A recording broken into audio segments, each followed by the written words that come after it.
Today is the 30th day of Lent, and today let me talk about apple. Now, yes, it's said that an apple a day keeps the doctor away. I'm saying not always true. It depends from where the apple came. Now, the apple fell on his head and he realized. For you, I will give you an experiment to do so that you become a better judge whether to eat the apple or not to eat.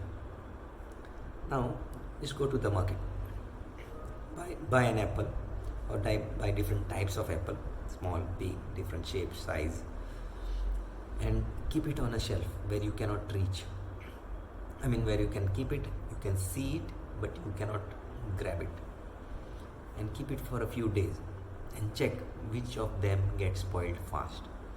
And the apple that gets spoiled the fastest, have that apple.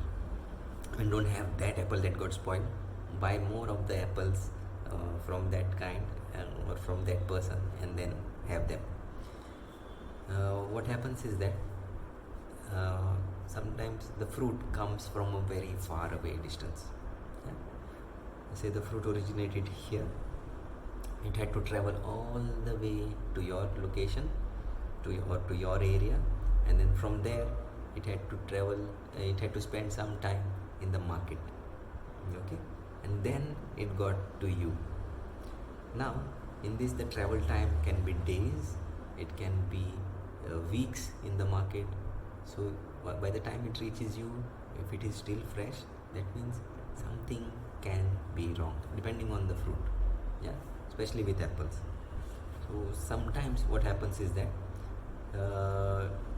to increase the shelf life of the apple, they dip it in formaldehyde. What this gives it is long shelf life. Why do I know this? Because I experimented this. When we were supposed to introduce apple to my daughter, I just had one request to my wife. Get apples, keep them on a shelf that I had in the kitchen, and whichever apple that gets spoiled from there, yes, please give it to them, give it to my daughter, give it to our daughter. So what happened was that one of the apples rotted within 3 days. Yeah, and that was, I believe, from New Zealand, the queen apple. And there was another apple that I had kept in one of the warehouses that I used to visit, because it was used in one of the shows where we were showing a camera quality. And then this apple lasted for more than 6 months, because the next time I visited the warehouse, it was already 6 months, and this apple was still there. It had shrunk, but it had not got spoiled.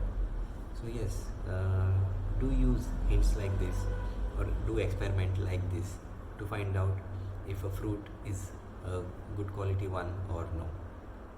I hope this brings value to your healthy life plan.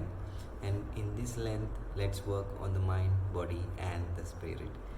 So if you do like the content that I create, do like and subscribe to the channel so that I am inspired to make more videos like this for you. And let's work together to beat diabetes, because this is one of my missions that I have taken for me. That I believe a lifestyle disease should be treated with a lifestyle change and not with lifelong medication. If you are interested in joining my group for the diabetics, do join me on my Facebook group. It's called the Eat to Beat Diabetes Movement. So you will find it on Facebook, or I can just share the link in the description or in the comments below. Thank you everyone, and have a blessed Lent.